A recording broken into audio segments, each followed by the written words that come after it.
Thus far, we've taken a look at the basics of Google Drive. Now let's take a look at how G Suite brings it all together to help us connect. If we begin on the G Suite product home screen, we can see Google products broken up by category. If we start under Access, we see Google Drive as the main point of access. Under Create, we see previously covered basics, docs, sheets, and slides. We'll cover additional applications in the Create section.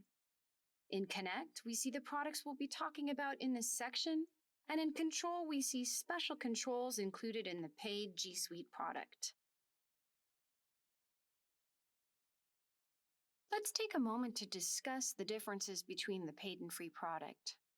Just by looking at the waffle, this is the free version that we're familiar with. And then if we compare to this paid version of G Suite, scroll down and see Sites is here now, Vault, some other controls, Cloud. Let's go up and click on this admin icon. Open the admin panel, adding an emergency contact right here so you can always access your account.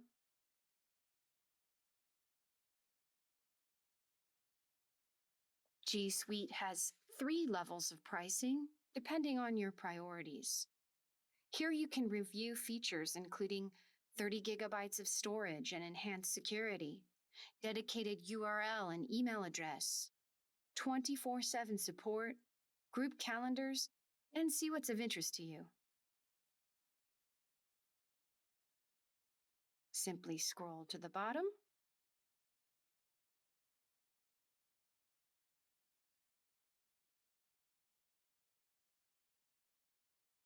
Back here on the admin panel, you can use these settings options firsthand. Here you can add users, groups, levels of staff, or permissions. You can even take a look at what devices are connected to your account. This makes it quite handy for wiping a device or removing a device.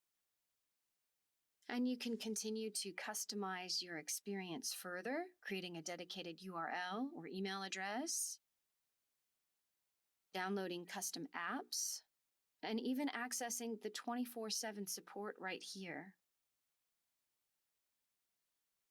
Taking your experience to the next level.